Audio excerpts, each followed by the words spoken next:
já teve dúvida na hora de escolher aveia, né? A gente chega no supermercado, olha aquela prateleira cheia de opções e a gente não sabe qual escolher.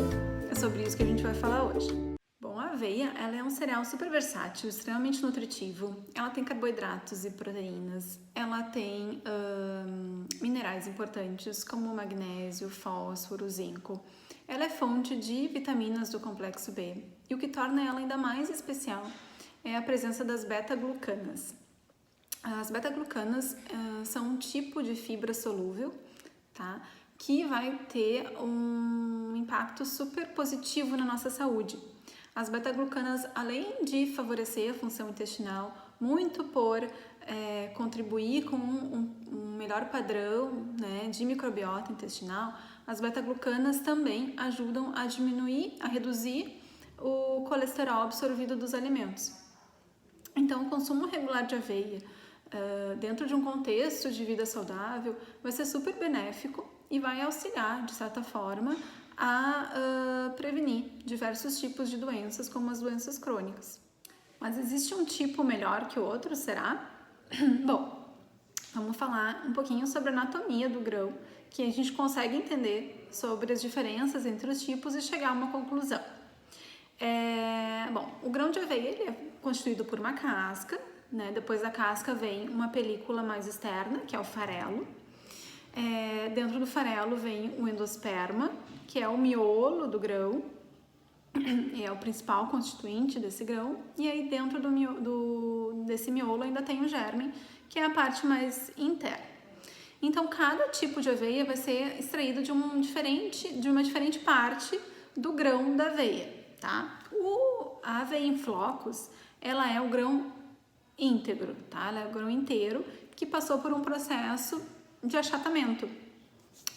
E aí ficou naquela consistência de floco, né? O floco, então, ele vai ser grosso ou ele vai ser fino. No caso do floco fino, além do processo de achatamento, ele também passou por um processo de moagem para ficar naquela consistência mais fininha, tá?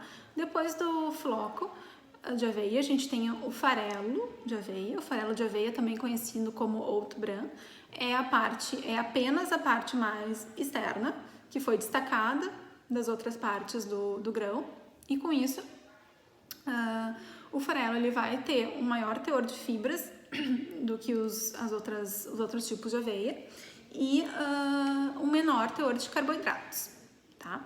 E por último a gente tem a farinha de aveia, tá? A farinha de aveia, ao contrário do farelo, vai ser a parte mais interna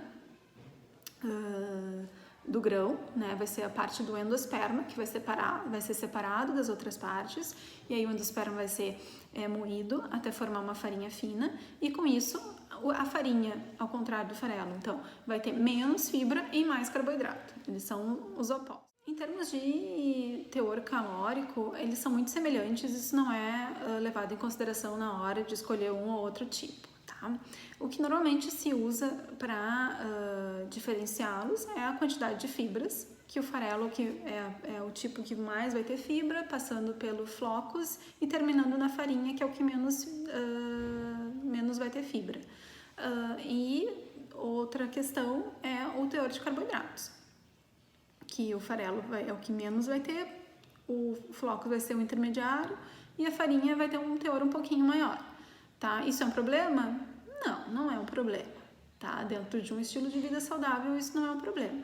No dia a dia, eu acho legal usar o farelo, porque é o farelo que mais tem fibra e a fibra é a estrela da aveia, né? Mas isso não significa que o aveia em flocos não seja boa, porque a aveia em flocos também é super rica em fibras. A diferença entre elas, na verdade, é muito pouca, né? No caso da farinha, por exemplo, a farinha é uma excelente alternativa para a farinha a farinha de aveia é uma excelente alternativa para a farinha de trigo nas preparações, né, caseiras de bolos, muffins, tortas, porque ela consegue manter uma boa parte da textura e da consistência da preparação final que a farinha de trigo dá. Então, ela também é super válida nesse sentido. Então, na verdade, não existe um tipo melhor, um tipo pior. A diferença vai ser no como tu vai empregar essa aveia, né? Se tu vai empregar ela pura, se tu vai empregar ela para uma preparação culinária. Então, a ideia é, independente do tipo de aveia, use aveia, porque aveia é ótima, é um alimento excelente e que traz muitos benefícios para a saúde, tá? Eu espero que tenha ficado claro, né? Caso não tenha ficado claro ou caso queiram mais informações, deixem um recadinho aqui. Não esqueçam de curtir, de compartilhar e de se inscrever no canal. Um beijo!